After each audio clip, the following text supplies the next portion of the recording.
All right, beautiful people. Let's end the night with some hot takes. A couple things on my chest that I think you need to know. For one, the Iranians have said this war will not end on America's terms. They will dictate how and when and if it ends. Okay? They have said they want reparations for the damages done to their country and their people with this illegal war. It's non negotiable. They also want us to take all of our troops and bases out of the region. Gone. Non negotiable. How in the world is that going to happen? We would look so weak if we actually took all of our people out of the region. But what's going to stop the people of the region from saying, hey, if that'll get the chaos to stop, see you later, alligators? Anyway, that's that.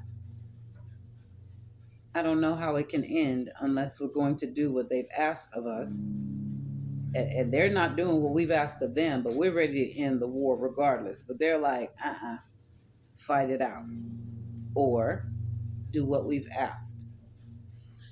Now, the other side to this is, of course, we started this.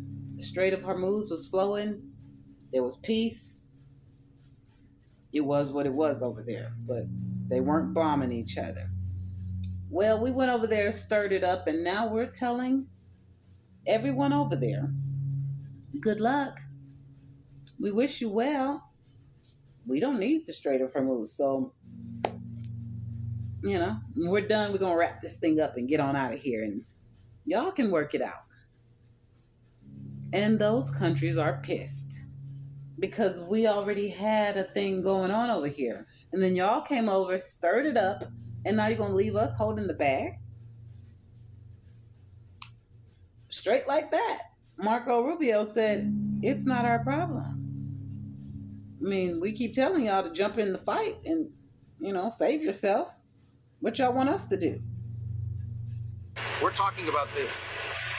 There are some in the Iranian regime that are going around saying that they want to make the Strait of Hormuz tolling thing, they want to make it permanent. That's unacceptable. The whole world should be outraged by it. We're impacted by it a little bit, but the rest of the world is impacted by it a lot more, including many of the countries represented today here at the G7. And so if those countries are deeply impacted by it, all we've said is, you guys need to do something about it. We'll help you, but you guys are going to need to be ready to do something about it. Because when this conflict and when this operation ends, if the Iranians decide, well, now we control the Straits of Hormuz, and you can only go through here if you pay us, and if we allow you to, that's not only is it illegal under international law and maritime law, it's unacceptable. And that can't be allowed to exist. So what we've said is that the countries that are most impacted by that should be willing to do something about it, and we'll help them. The audacity of us to go over there and stir and kick shit up and then leave them to figure it out. Y'all, when this is done, I'm telling you, we won't be able to buy a friend. Aside from that, the article I want to share with y'all came across my phone the other day and I said, what is this? I didn't even know what the word meant. But America is broke is what the word meant. But I want to read you the article because these are some heavy, heavy hidden facts that aren't being spoken about enough. And the people that follow this stuff and are smart enough to read it are saying we are in big ass trouble. We ain't seen nothing yet. Like the way Trump loves to say, like we never seen before. Yeah, inflation and everything else. Depression, like we've never seen before. And I just want y'all to be aware of this because much like people are just now feeling the effects of the snap that they told us a year ago this is about to happen. It's going to happen with the Section 8. It's going to happen with a lot of things. Money's going to get tighter around here. We're already upside down, and he is steadily liquidating this country. So, stock up. Don't be paranoid, but stock up. If you have a few extra bucks, buy a little something extra and save a little something, because we don't know exactly what this is going to look like, but it's going to get rougher. Let me read you the article. The U.S. government is insolvent. That's not hyperbole. It's the conclusion drawn directly from the Treasury Department's own consolidated financial statements for fiscal year 2025, released last week to near total media silence. The numbers: 6.6 trillion in assets against 47.78 trillion in total liabilities as of September 30th, 2025. Importantly, the 47.78 trillion in reported liabilities does not include the unfunded obligations of social insurance programs like Social Security and Medicare.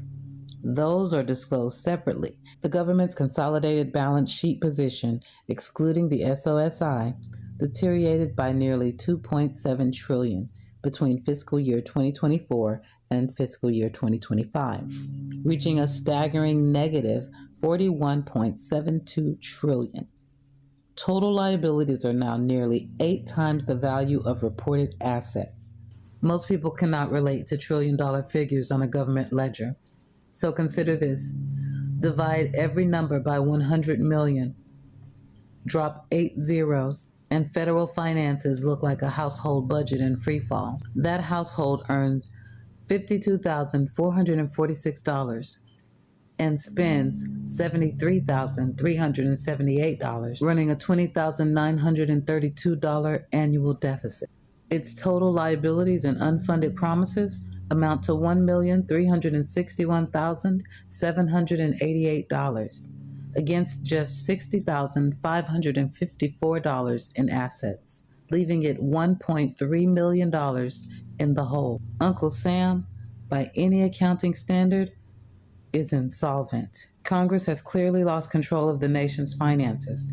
America is facing a fiscal catastrophe. And I'll see you in the comments, beautiful.